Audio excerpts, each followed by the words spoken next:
Olá, boa tarde a todos e a todas. Eu sou o professor Samuel de Jesus, da Universidade Federal de Mato Grosso do Sul, e esse é um vídeo ao vivo já na preparação para a chamada do debate e análise política sobre Marighella, logo mais às 6 horas da tarde, horário de Mato Grosso do Sul, 18 horas, e às 19 horas, horário de São Paulo. Então, estou gravando antes para que, fazendo um teste e também gravando para o meu canal no YouTube, onde eu estou gravando algumas aulas adicionais para o próximo semestre, aulas complementares, onde os alunos terão acesso às aulas ao vivo e terão acesso a algumas aulas complementares, sobretudo para aqueles alunos do curso de História da Faculdade de Ciências Humanas, campus de Campo Grande, da Universidade Federal de Mato Grosso do Sul, para que, por exemplo, os alunos que faltarem, eles poderão ter acesso a estas aulas e fazer comentários, fazer um trabalho por escrito. Alunos que tiverem com problemas de saúde, enfim, alunos que precisarem se ausentar, então é uma alternativa que nós utilizaremos no próximo ano. Bom, nesta aula complementar, então, de História, vou falar sobre este livro, José Dirceu,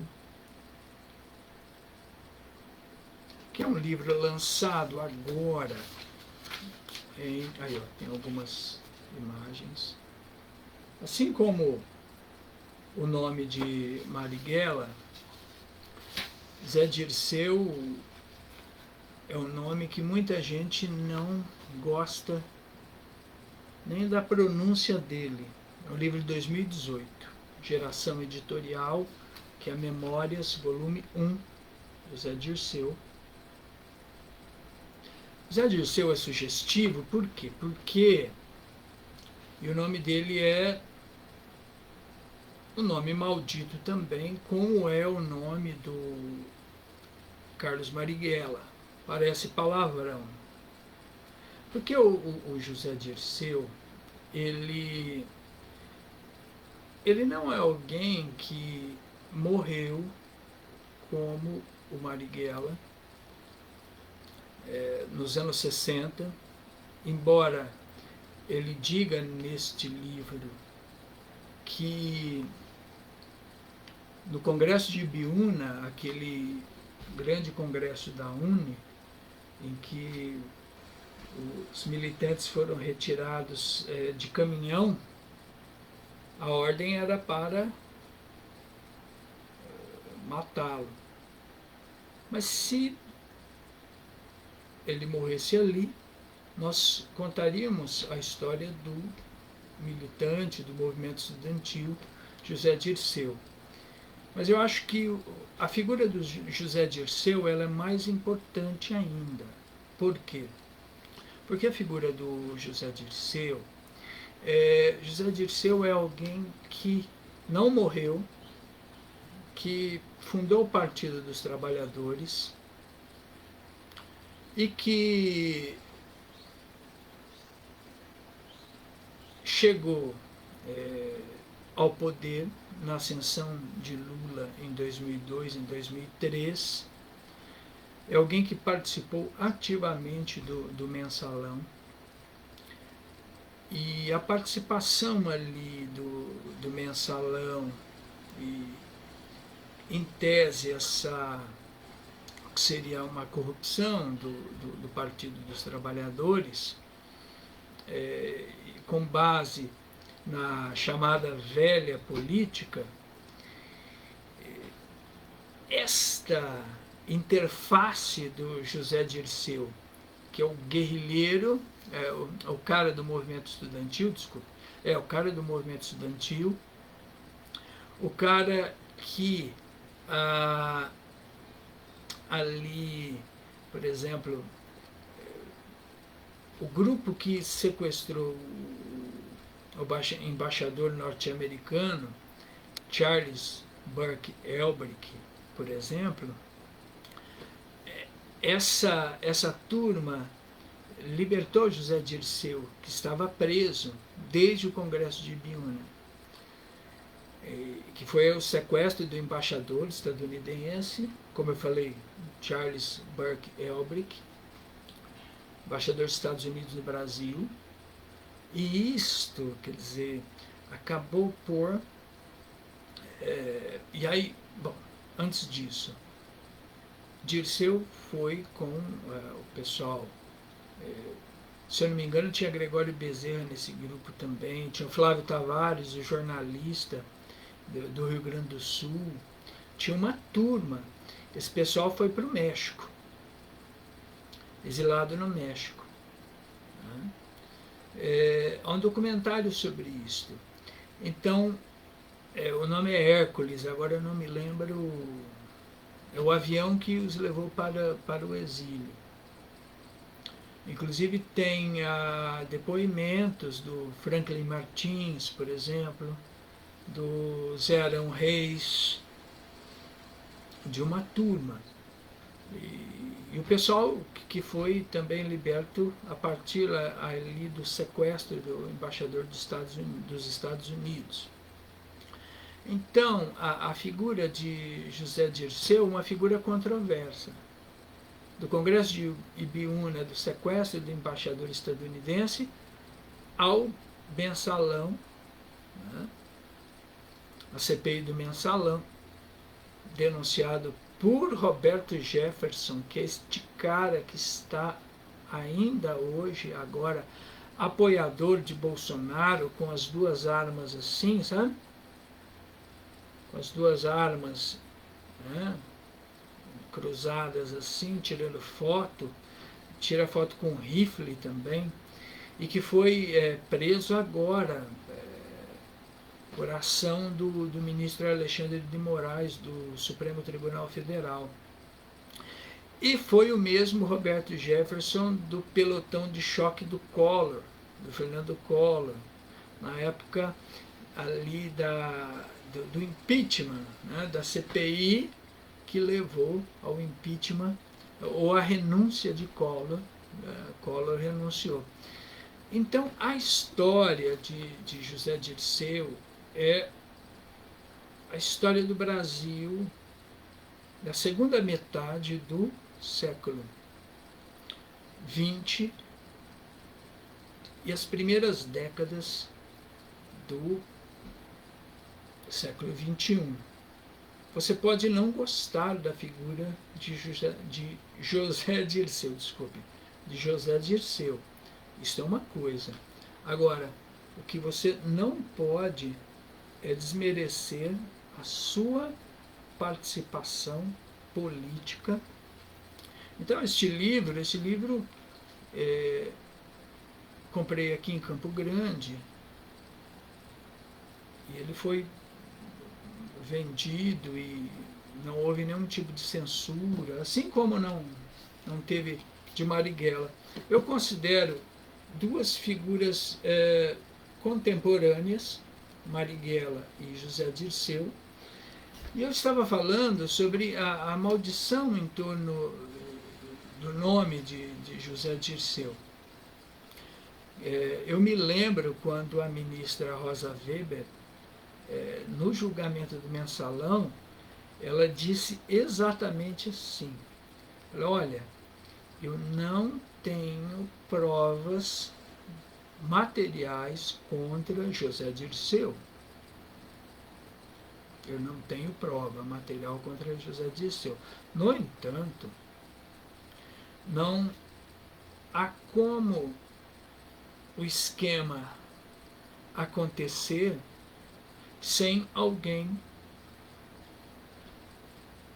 que que estivesse ali, num posto superior do poder, ocupando a sala do gabinete civil, da Casa Civil da Presidência da República. Ela fala, embora eu não tenha provas, mas esse esquema não ocorreria, ou seja, apesar de não ter provas materiais,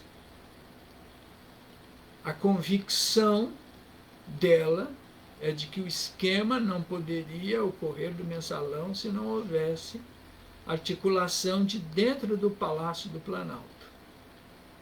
No caso, o ministro-chefe, né, da Casa Civil do governo Lula, José Dirceu. Este fato é um fato interessante, porque este é o ninho ali do surgimento do que vai ser a Operação Lava Jato a partir de 2014.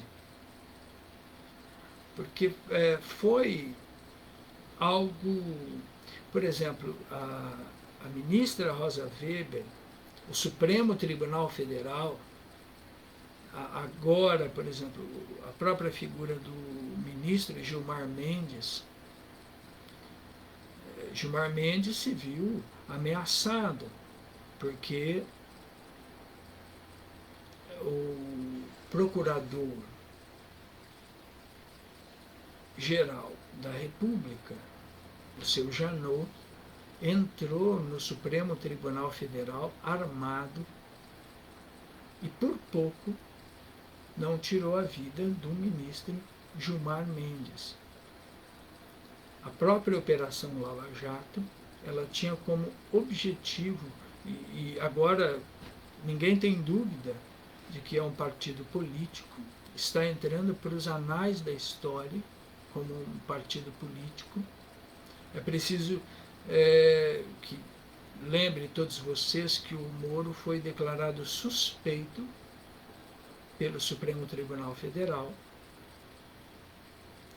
Então, o ex-procurador, né, Deltan Dallagnol, o ex-juiz federal Sérgio Moro, que agora, neste final de 2021, já anunciaram a sua entrada para a política. Mas já tinha ficado claro quando Sérgio Moro, ao prender Lula e ao vincular na mídia o depoimento de Palocci, do ex-ministro Palocci, alguns dias antes da eleição, já caracterizou como operação política, porque meses depois o juiz federal Sérgio Moro aceitaria o cargo de ministro da Justiça no governo Bolsonaro. Então, é importante vocês perceberem como, concordando ou não, nós somos escravos dos fatos. E os fatos, eles nos indicam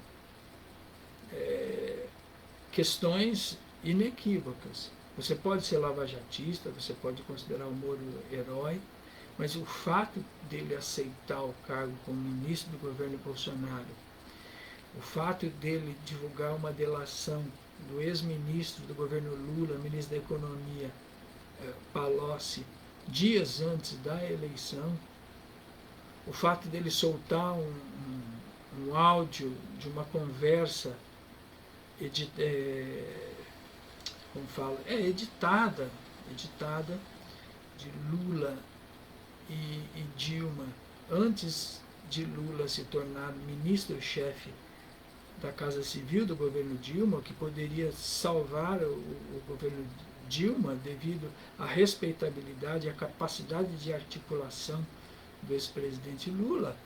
E esse foi o momento capital para a definição do golpe de Estado contra Dilma Rousseff. Então, e isso também, todo esse estado de coisas, o que foi a Operação Lava Jato, foi criado exatamente no momento do julgamento do Mensalão. Por quê? Porque juízes como Rosa Weber votaram com base na teoria do domínio do fato. Ou seja, essa teoria do direito, segundo o seu criador, não me lembro o nome dele agora, mas vocês podem pesquisar, ele afirmou que isto não, a teoria do domínio do fato não servia para corrupção, para julgar a corrupção. Mas, por quê? Porque quando Rosa Weber fala, eu não tenho provas, mas eu possuo convicção, é o que ocorreu. Essa foi a diretriz da Operação Lava Jato desde o seu início. Desde o seu início.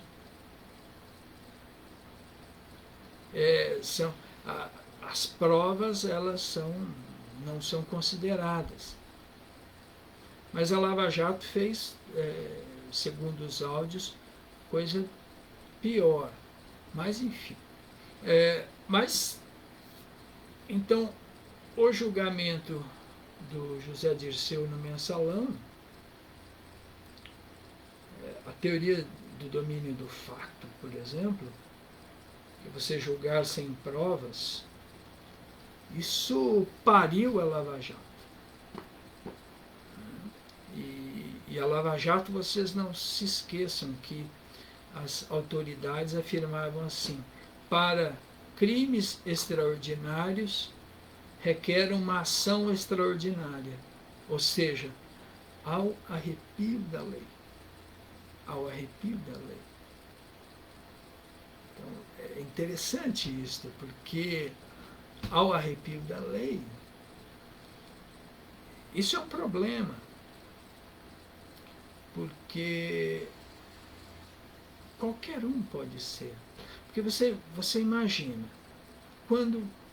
vocês imaginam, quando Rosa Weber disse lá, no Supremo Tribunal Federal, que ela não precisava de provas para condenar José Dirceu, o que foi criado a partir daquilo? A Operação Lava Jato, que para situações extraordinárias, uma ação extraordinária ao arrepio da lei. Ou seja, eu vou cometer ilegalidades em nome da justiça, ou seja, eu serei um justiceiro. E depois da Lava Jato, o que viria abaixo da primeira instância? Você percebe? Primeiro lá o Supremo Tribunal Federal, depois a primeira instância da Justiça. E o que ocorreria nos fóruns das cidades brasileiras, abaixo da Justiça Federal? Ou seja, é um sistema de justiça inquisitorial. Inquisitorial.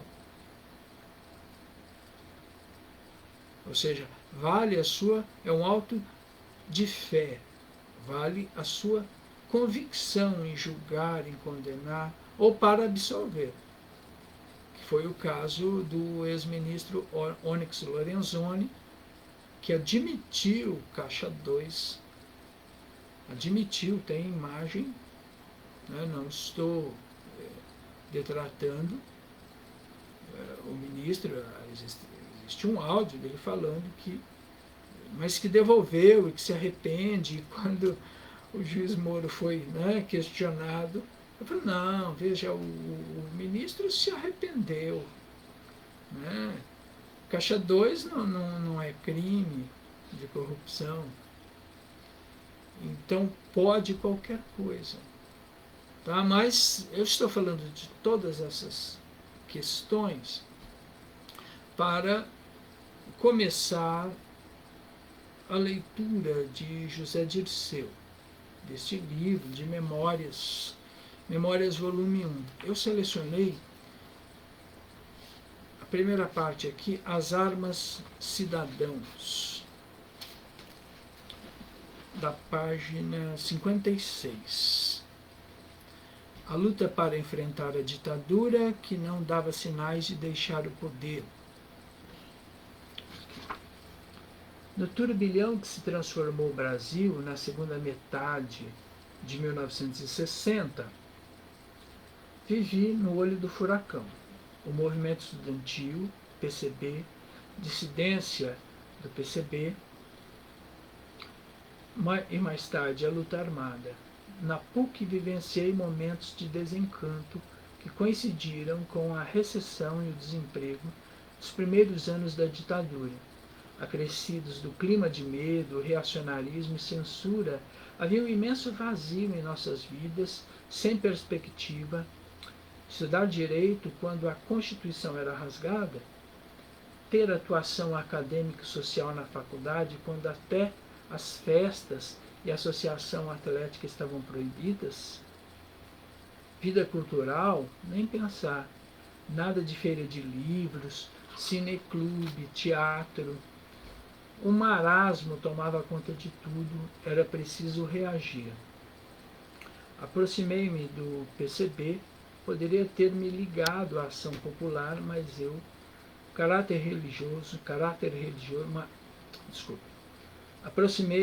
aproximei-me do PCB, poderia ter me ligado à ação popular, mas seu caráter religioso e suas propostas, apesar da combatividade e coragem, me pareciam inconsequentes. Virei militante do PCB. Era da base da PUC e do Comitê Universitário de São Paulo e recebi a orientação de um assistente do partidão. No meu caso, tive o privilégio de ser orientado pelo lendário dirigente do PCB, Joaquim Câmara Ferreira, após a diáspora do PCB.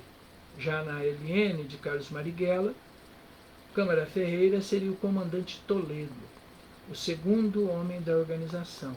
Era o velho e eu, o jovem. Entre 65 e 66, chegamos eu, Luiz Travassos, então presidente da UEE, União Estadual dos Estudantes, e depois da UNE, União Nacional dos Estudantes, a planejar nossa ida para Cuba, de carona. Desde São Paulo até Havana, uma aventura que revelava a nossa frustração juvenil com a ditadura. Recordo de nós dois conversando, ambos encostados na mureta do prédio velho da PUC, na rua Monte Alegre. Travassos o inseparável o cigarro na mão, casaco jogado nas costas, um pé na parede, outro no chão, uma posição que gostava. E eu de cabelos compridos, calças jeans, sem gola, sapatos sem meias, barba rala por fazer, sonhando com a viagem, com aquele sonho de Havana. Travassos era voluntarioso, às vezes sectário, não no trato pessoal, corajoso, era AP, em seus dias de glória, hegemônica e já despontava como uma liderança no movimento estudantil. Travassos nos deixou precocemente em 1982, vítima de um acidente de automóvel no aterro do Flamengo, no Rio de Janeiro. Recém-chegado de um longo exílio pelo México, Cuba, Chile, Alemanha, ele já havia se formado em economia pela Universidade Livre de Berlim. Falava fluentemente o alemão e trabalhava em uma empresa germânica. Tudo encaminhava para ser candidato, com meu apoio de Vladimir Palmeira, a deputado federal pelo Partido dos Trabalhadores em São Paulo. Travassos teve um papel importante na AP e no movimento estudantil. Presidiu a UNE num momento de grande pressão e sustentou uma política de combate à ocupação das ruas, de luta sem tréguas contra a ditadura. Foi ele quem teve a iniciativa de criar o movimento contra a ditadura. antes que a AP caísse no esquerdismo da Aliança Estudantil Operária Camponesa. Travassos reorganizou nosso centro acadêmico. O 22 de agosto da Faculdade de Direito da PUC de São Paulo e a União Estadual dos Estudantes nos duros anos de 66 e 67. Sua morte repentina foi um choque para mim e para minha família. Éramos muito próximos desde a nossa prisão em 68 e 69 e nos anos de exílio. Sua presença foi constante em todos os momentos particularmente difíceis que vivi nos últimos anos, como por exemplo de dignidade, luta e coragem de entrega a uma causa política e à Revolução Brasileira. No PCB fomos envolvidos, não tinha como não ser, já que éramos os mais críticos pelo debate preparatório do 6º Congresso, o primeiro pós-golpe. As bases estudantis se radicalizaram e sem articulação ou ligação pós-golpe. Então, sem articulação ou ligação com o agrupamento dissidente de Marighella, eles romperam com partidão na conferência do Comitê Universitário em Itanhaém, litoral sul de São Paulo. Isto no 6º Congresso do Partidão. Todos, ou pelo menos os mais importantes comitês universitários e estaduais, afastaram-se do PCB. Surgiu não uma articulação nacional, mas várias regionais, como as de Guanabara, Minas Gerais, São Paulo, Rio Grande do Sul e Pernambuco. Eles somente se uniram na disputa pela direção do movimento estudantil, que arrebentaram da AP em 67 e 68. Era o novo movimento estudantil, nascido depois de 64 e liderado por aqueles dirigentes ligados às dissidências. Passei o período entre 66 e 68 cursando Direito. Aprovado em 65 e 66, cheguei ao 3º ano em 67, quando já presidente da União Estadual dos Estudantes, UEE, era perseguido pelo DOPS e impedido de frequentar as aulas. Dirigi o centro acadêmico 22 de agosto no biênio 66 e 67 e a UEE entre 67 e 68. Ainda trabalhei na EMERE até meados de 1967, vivendo primeiro da pensão da Condessa e depois em um apartamento, sala, quarto, banheiro e cozinha na Alameda Barros, bairro paulistano de Santa Cecília. Presidindo o centro acadêmico, percorri as faculdades da capital e do estado, fechei uma aliança com o centro acadêmico 11 de agosto do Largo São Francisco e com o centro acadêmico e o Grêmio de Filosofia da USP, como a FAO, a Faculdade de Arquitetura e Urbanismo e da Economia, o Visconde de Cairu.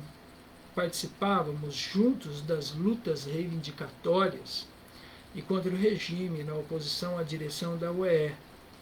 Foi na convivência a partir das relações entre lideranças das diversas faculdades dentro do PCB e depois na dissidência das faculdades de Direito, Filosofia, Arquitetura e mesmo Economia da USP, que ampliei minhas amizades, a visão sobre o Brasil e o mundo, o gosto pelo cinema e pelo teatro, com passeatas, ocupações, assembleias e reuniões.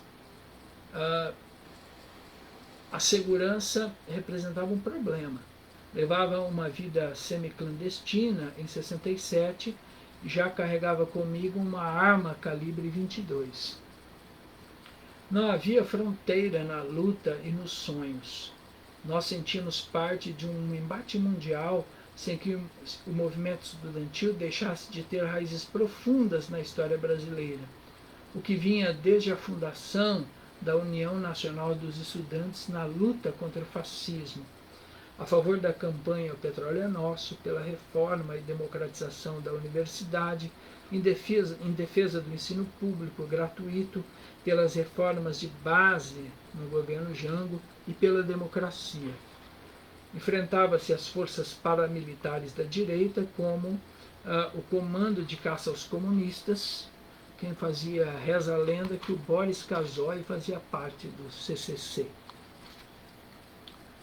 E outros grupos armados ligados ao DOPS, mas também nas faculdades, debatendo cultura, desenvolvimento, política científica, juventude, política externa, pobreza e capitalismo. Éramos atores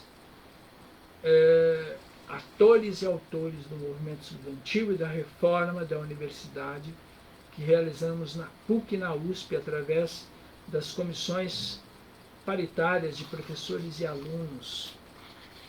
Tomamos conta das ruas, as faculdades foram ocupadas e construímos um amplo movimento. Porém, não estabelecemos as pontes, as alianças, o diálogo com a oposição democrático-liberal. Apoiamos o remanescente movimento operário, mas havia um senão. Tínhamos optado, a maioria, pela luta armada. O povo armado derruba a ditadura, e não, como cantava a AP, o povo unido derruba a ditadura. Fomos na contracorrente ou fomos afogados pela corrente da repressão, do AI-5, do terror, do DOI-CODE, um ponto de interrogação. A ocupação das faculdades é um capítulo à parte pela sua importância e novidade, uma opção à greve pura e simples que se esgotara como instrumento de luta. Ninguém ligava para as faculdades paradas, diferentemente das greves em setores produtivos ou de serviços. A maioria simplesmente não aparecia na faculdade, ou ia para a praia ou ficava em casa se divertindo. No começo não tínhamos consciência da importância desse novo método de luta. Começamos pelos acampamentos de excedentes em frente ao prédio da Rua Maria Antônia. Depois ocupamos muito como resposta à repressão violenta no Rio e em Brasília. Mais tarde, as ocupações evoluíram para algo inédito. Palestras, ciclo de estudos, seminários, congressos, shows, exposições de pinturas e fotografia, teatro, cinema, com a presença de artistas, intelectuais, jornalistas e professores que nos apoiavam. Com eles discutimos tudo, o Brasil, o mundo, a cultura. Era início de uma verdadeira revolução cultural e de comportamento. Era a geração de 68 nascendo.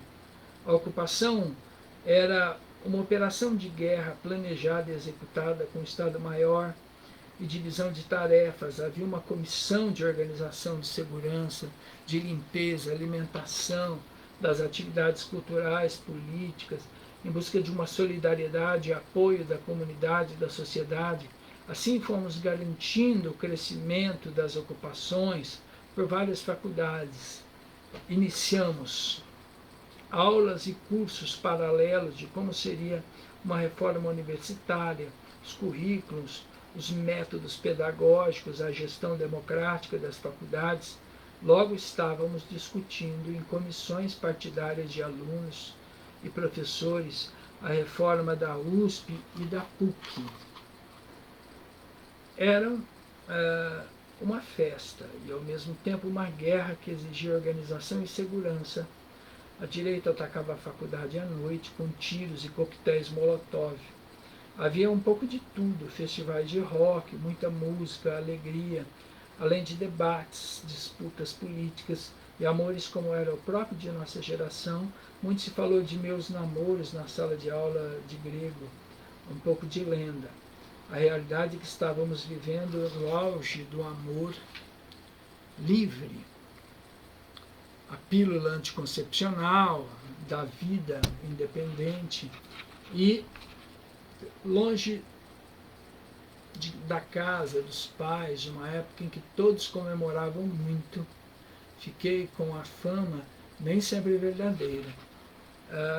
Uma das histórias que me contam dessa época, com várias versões, cada um com o seu jeito, é que fui seduzido, espionado por uma jovem a serviço do DOPS, que tinha o codinome de Maçã Dourada. A história é verdadeira, mas bastante simples. Começou assim: quase todos os dias dávamos entrevistas à imprensa. Há inclusive uma foto famosa na lousa negra onde se vê escrito: imprensa burguesa, fique sentadinha. Algo assim. Sempre fizemos tudo abertamente. Numa dessas entrevistas, notei uma linda jovem de cabelos longos, com umas costas maravilhosas, pernas longas, um pedaço de perdição, segundo José Dirceu, sentada numa das cadeiras, lendo e pouco ouvindo a entrevista. Naquele momento fiquei intrigado, mas depois acabei me esquecendo. Mas, de novo, lá estava ela, aí me interessei, abordei e comecei a ficar com ela numa das escapadas para a sala de grego. O seu nome era Heloísa Helena Magalhães. Chegamos à sala, que na verdade era um quarto, para eu descansar e dormir em segurança. Fomos nos despindo, e por aí vai, alguns detalhes meio talvez picantes, enfim. Quem tiver interessado em continuar, viu? Isto está na página 60, aí vocês podem dar continuidade aí para quem se interessou. Então, claro que meu objetivo não é esgotar, e nem dá para esgotar a leitura do livro de José Dirceu, mas é só uma chamadinha para a leitura, né? Ou para a lembrança de vocês a respeito deste livro, deste importante livro. É interessante e é controversa a figura de José Dirceu, porque José Dirceu foi uma das pessoas, talvez foi a principal figura que incentivou o professor Florestan Fernandes a concorrer a uma vaga na Câmara Federal em 1986. Florestan foi eleito com 60 mil votos. Então, Florestan Fernandes, o sociólogo que escreveu Revolução Burguesa no Brasil, Introdução do Negro na Sociedade de Classes, A Origem Social dos Tupinambás, que é considerado talvez um dos pais da sociologia brasileira. Florestan Fernandes, pai do jornalista Florestan Fernandes Júnior. Então, esta figura de José Dirceu, eu sempre disse e acreditei, e creio que acredito ainda, que José Dirceu foi uma das principais, se não o principal responsável pela vitória de Lula, pela vitória eleitoral ao cargo de presidente da República em 2002. Eu creio que a questão do mensalão, não existe provas, mas certamente, né? Aí eu vou entrar no ramo das convicções, né? Mas aí eu não sou juiz, eu não sou a Rosa Weber que estou julgando, né? E falo, olha, eu tenho convicção. Mas eu, como professor Samuel, posso dizer aí, porque não estou julgando, né? Não vou colocar ninguém na cadeia. Apenas posso ser um cronista, um narrador e fazer um julgamento da história, sim. Eu acredito que a visão foi uma visão pragmática.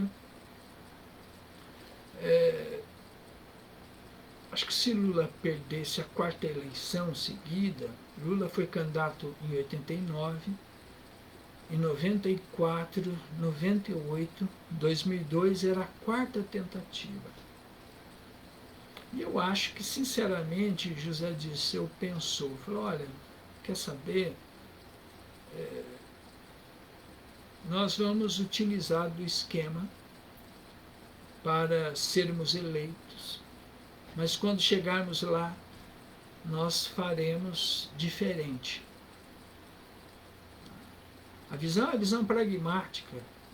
E eu acredito nisso porque Dirceu, ele narra essa passagem no livro. Ele foi casado com ele tinha esposa, mas escondeu a identidade da esposa. Ele, quando veio de Cuba, fez uma cirurgia e escondeu da esposa o seu verdadeiro nome, que era José Dirceu.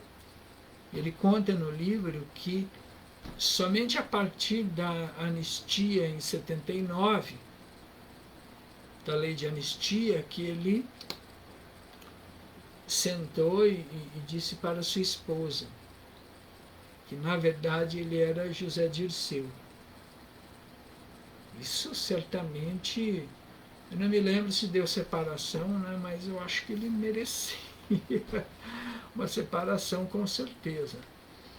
Mas, então, eu também acompanhei os áudios do depoimento de José Dirceu à Operação Lava Jato. A Operação Lava Jato, com o objetivo de desmoralizar a figura de José Dirceu, fez perguntas sobre a atividade de José Dirceu como uma espécie de um lobista que tinha contatos no governo Lula, que tinha contatos no governo Dilma e que fazia a relação, uma certa ligação, um lobby dessas empresas com... vejam, a atividade de lobby é uma atividade legal, parece-me regulamentada.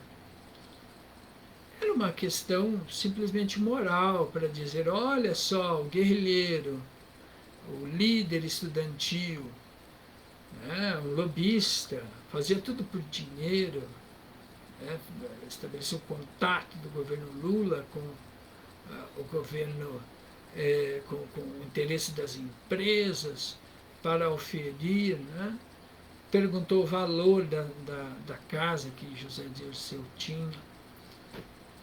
Tudo assim, o objetivo era humilhá-lo e, de alguma forma, dentro daquela visão propalada por alguns bolsonaristas, que falam, a esquerda caviar, né? A esquerda gosta de um bom vinho, de um bom charuto, de ter dinheiro, de morar muito bem. Ué, e quem não gosta? Quem não gosta? Agora, quem na vida, né? Ninguém é São Francisco de Assis. Então, você pode avaliar isto. Né? Agora, o que não dá é para não considerar a José Dirceu, que a história de José Dirceu não se confunde com a história do Brasil da segunda metade do século XX e da primeira metade do século XXI. Eu selecionei aqui também sobre a Batalha da Maria Antônia. Eu vou ler essa parte porque eu preciso também ler um outro capítulo. Vamos lá. A Batalha do Maria Antônia está na página 72. Eu era um dos dirigentes da dissidência paulista do PCB, quando assumi a presidência da União Nacional dos Estudantes, mas a partir daí afastei-me do partido, dedicando-me exclusivamente ao movimento estudantil. Ao ser preso, não era afiliado a nenhuma organização, um fato raro. Ibiúna foi o êxtase e a agonia do movimento estudantil pela grandeza e pelo tamanho do erro.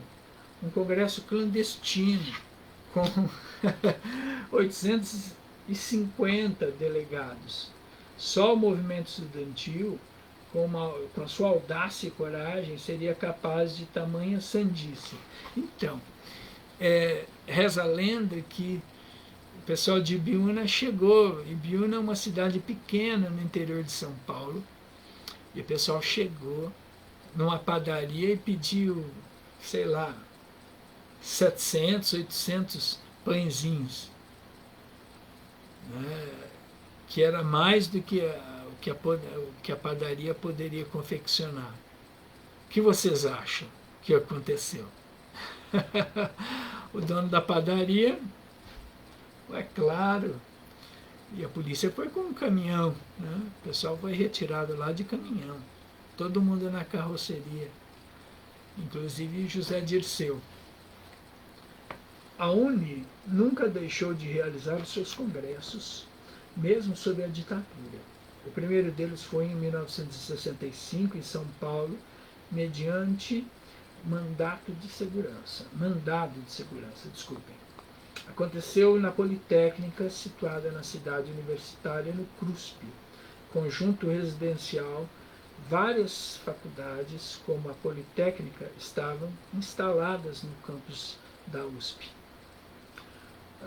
O segundo em Belo Horizonte e o terceiro em Valinhos, no convento de São Bento, sempre protegidos por entidades religiosas, dada a proximidade da ação popular com a Igreja Católica. O de 1968, já sob influência e direção da dissidência, seria o de Ibiúna. Os demais haviam sido clandestinos, mas com reduzido número de delegados. José Serra, da AP, era o presidente da UNE. José Serra, olha só como a vida, né? Era presidente da UNE, José Serra, em 1964. No ano seguinte, elegeu-se José Luiz Guedes, também da AP, em 67. Foi a vez de Luiz Travassos, em 67, né, meu antecessor na presidência do Centro Acadêmico 22 de Agosto, e na UEL de São Paulo. Para entender o 30º Congresso da UNE, é preciso retornar a 68, quando o movimento estudantil tomou conta das ruas e faculdades do país. As greves, com ocupação de fábricas em cidades industriais, indicavam a retomada da luta operária. Além disso, a oposição ganhava terreno nos setores da igreja, no meio artístico e intelectual, em importantes fatias da classe média.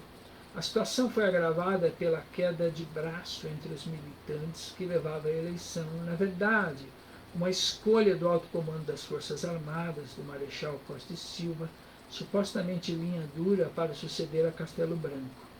A passeata dos 100 mil, no Rio de Janeiro, em março de 68, as ocupações, o crescimento do movimento secundarista, como era chamado o movimento estudantil, nos ginásios e colégios, acenderam a luz vermelha na cúpula do regime militar. Dentro do movimento, a luta pela direção entre a AP e as dissidências, com a participação do PCBR e do PCB, dos trotskistas da Quarta Internacional, do Partido Operário Comunista, o POC, era generalizada. Como é de natureza dessas contendas, envolveu a disputa pela sede, pela pauta, pelo método de escolha dos delegados, pelo credenciamento, pelo controle das comissões, pela mesa e pelo regimento do Congresso. Ou seja, uma guerra civil incompatível com o movimento gravíssimo que vivia o país e o grau de repressão desencadeado. Em Salvador, no Conselho Geral das Entidades da UNE, as dissidências tinham maioria e decidiram o local do Congresso, São Paulo e a pauta política, influenciada evidentemente pela visão daquela organização política. No clima de confronto que o Brasil vivia, organizaram um congresso clandestino Nessas condições, era uma temeridade, com mais de 800 delegados deslocando-se de todos os cantos do país. Centenas de delegados rumaram para um pequeno sítio, o Mucuru, no bairro de Apiaí, em Ibiúna. Chovia torrencialmente e as condições do local eram péssimas. Não havia instalações minimamente adequadas para tomar banho, dormir, comer ou fazer reuniões. A plenária foi aberta e o Congresso poderia ter se encerrado antes de as tropas cercarem o sítio. Não fossem as divergências, sobretudo credenciamento, regimento interno, pauta e muito mais, que adiaram seu início em 48 horas.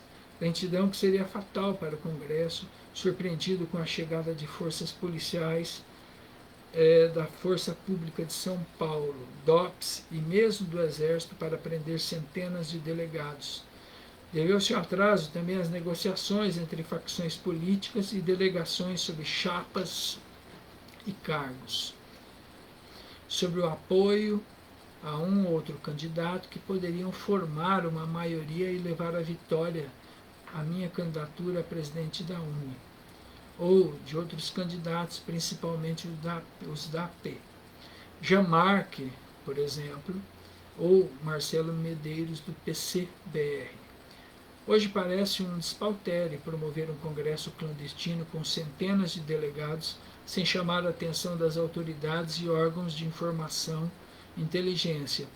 Mas havia precedentes. Belo Horizonte e Valinhos, apesar das diferenças do local, instalações e número de participantes, mostraram que seria possível. Em Ibiúna também seria factível, desde que fizéssemos um encontro relâmpago que marcasse uma vitória do movimento estudantil sobre a ditadura, o que exigia um grau de unidade e de responsabilidade política de que não dispunhamos. O local foi definido, vim saber depois, dado o compartimento das informações pela comissão da organização, a partir da ajuda de um apoiador da dissidência do agrupamento de São Paulo, era Domingos Simões, dono do sítio, de quem me tornaria amigos nas décadas de 80 e 1990, a quem visitaria mais de uma vez naqueles anos. O pedido viera de Terezinha Zerbini, esposa do general cassado e reformado pelos golpistas, Euriale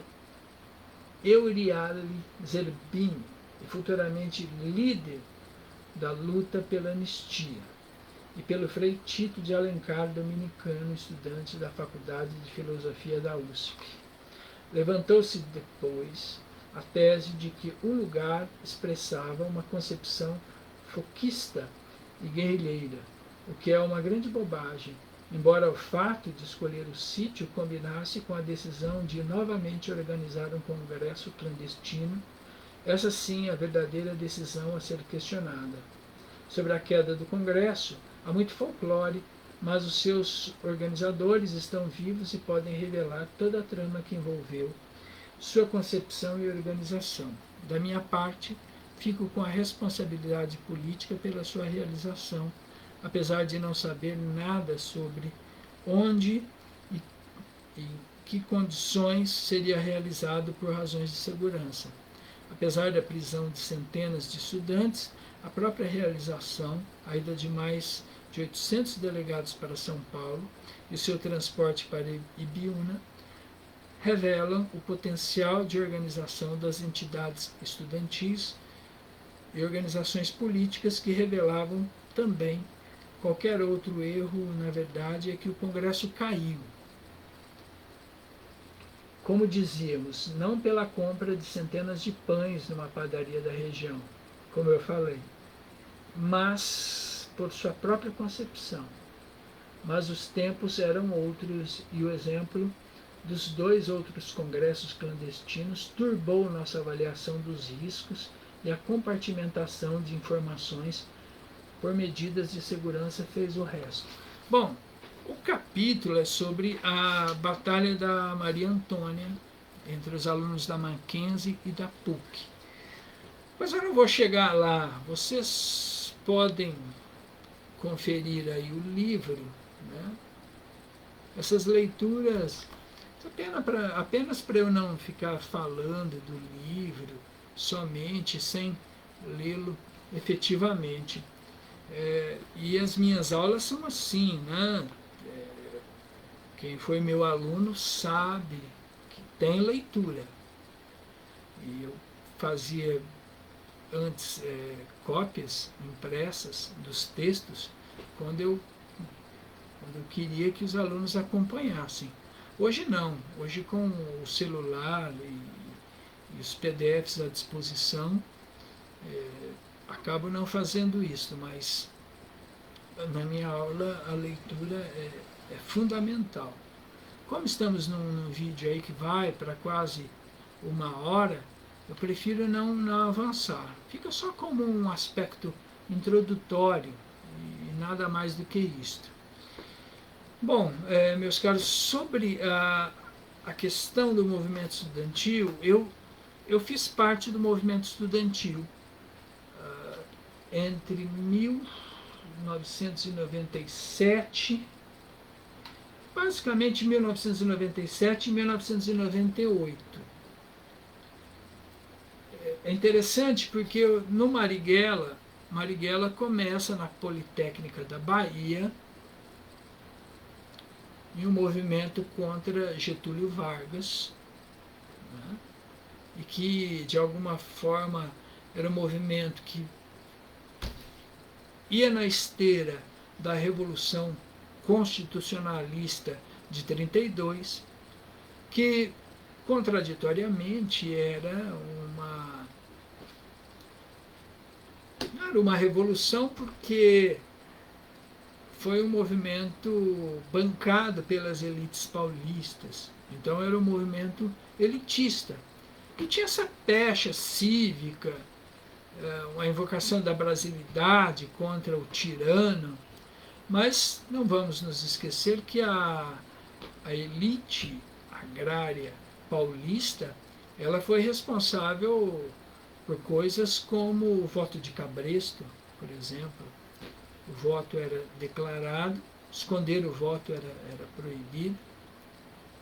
Então, geralmente, o voto era alienado à vontade dos coronéis.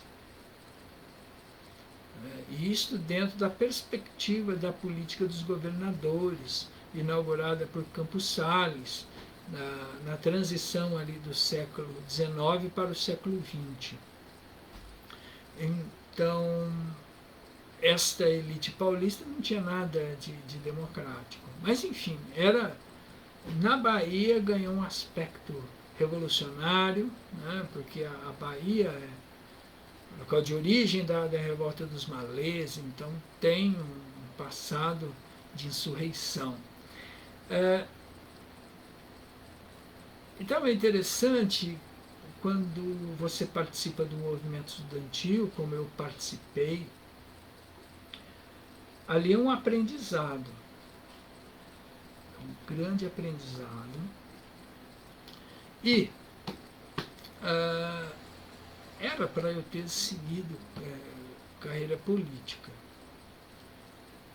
E surgiu a oportunidade, inclusive, no período ali. Mas só que eu, inclusive no período do movimento secundarista, que eu, aluno da escola do colégio supletivo, eu militei ali,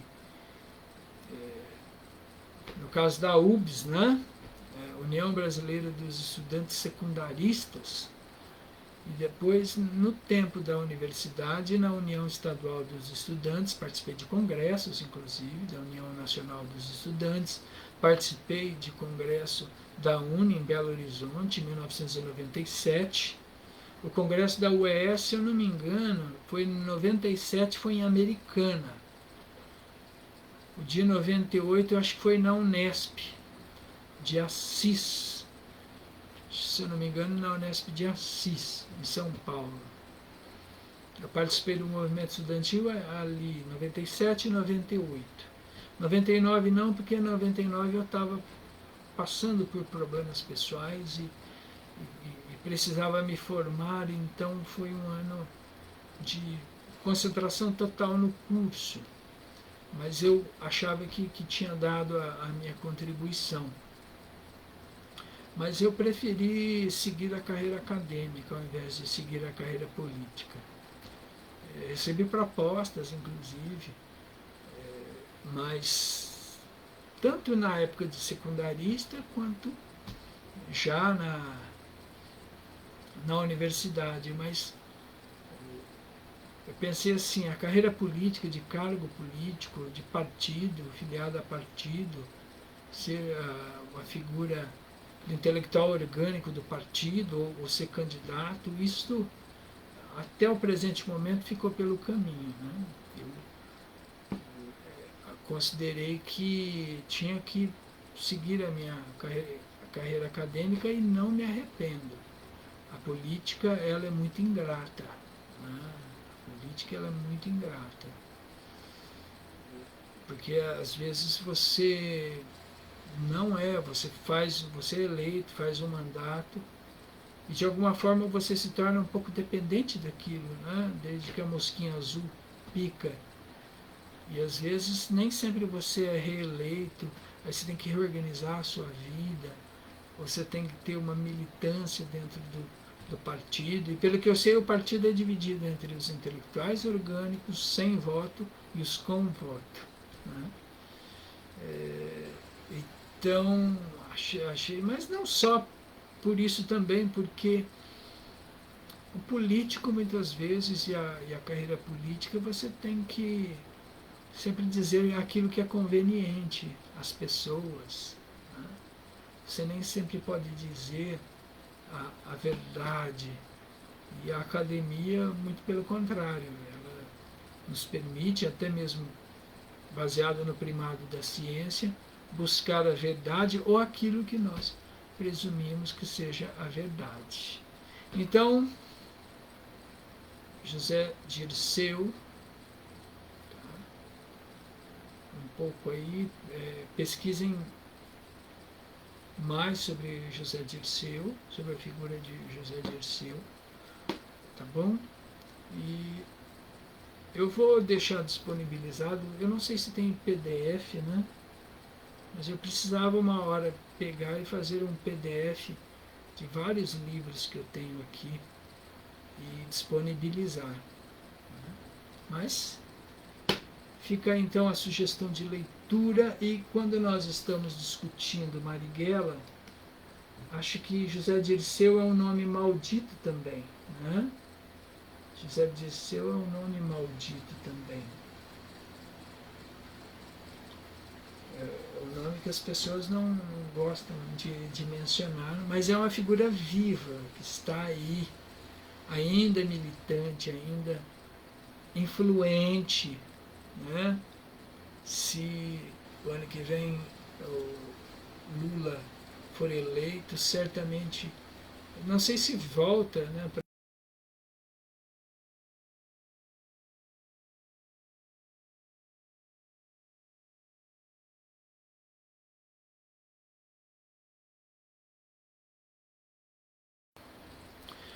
o José Dirceu, quando ele foi preso pela Lava Jato, pela Operação Lava Jato, é interessante que o Palocci entregou.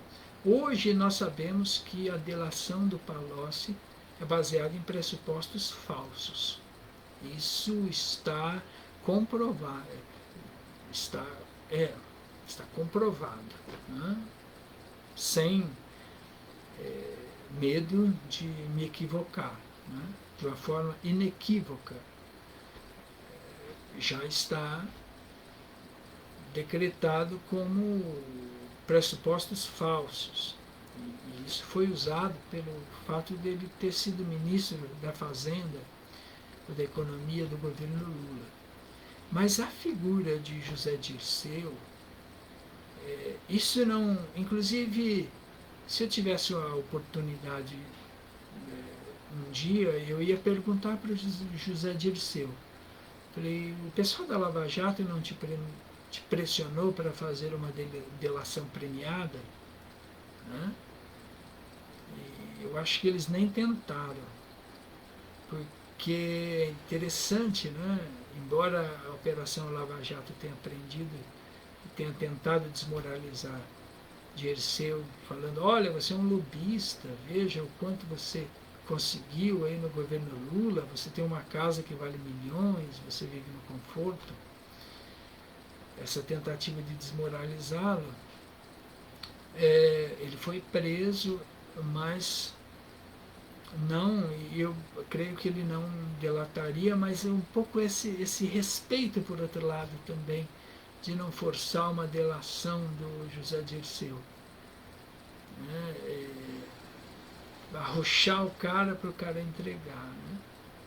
Há um cara que escondeu a identidade por tanto tempo, fez uma operação plástica, um cara que resolveu fazer algo como... O mensalão não foi provado, né? O que foi provado é um dinheiro para funções partidárias, né? Que é uma coisa que agora, por exemplo, para essa reforma, agora, para vários projetos que o governo libera as emendas, sabe? Então, de alguma forma, né, garante o voto através da liberação, o voto dos deputados através da liberação de emendas, e agora a discussão que essas emendas são as emendas do relator, ou seja, não precisa descrever, identificar a origem de que para quem vai e para que. Olha só. Aí a ministra Rosa Weber teve que... Isso foi levado a julgamento pelo plenário do Supremo Tribunal Federal. Então vocês imaginam, José Dirceu lá que supostamente montou um esquema para o financiamento da maioria partidária no primeiro governo Lula. E agora, por exemplo, isso é feito no governo Bolsonaro através das liberações de emendas, e o Supremo Tribunal veta, mas nada acontece com quem ocupa a cadeira da presidência, quem senta na cadeira da presidência da República. Então, nesse sentido, claro que o Dirceu fez é reprovável, mas também o que eu falo é para não cancelarmos ele. Né? Creio eu que ele tinha um propósito político, pragmaticamente político. Né? Mas, e hoje, ao olharmos para hoje, como se banca maioria na Câmara, como esses orçamentos secretos, por exemplo, como você vai olhar e demonizar uma figura como o José Dirceu? Uma figura que tem um passado tão interessante, tão importante, né? Uma trajetória de luta pela democracia, de luta pela revolução, de luta... Então é interessante, tá bom? Grande abraço, leiam. Vou ver se eu faço um PDF, pelo menos de alguns capítulos, e deixo. E esta aula estará ali no meu canal no YouTube, tá? Para que todos vejam, até mesmo para quem não é aluno da Universidade Federal de Mato Grosso do Sul, também veja esta aula. Estou recebendo sempre novas adesões aí ao canal, né? O pessoal vai lá e clica, né? E se vincula ao canal, se inscreve no canal. Eu peço para vocês fazerem isso também, não se esqueçam, para quem viu essa aula até o final. Tá bom? Um grande abraço a vocês, tudo de bom.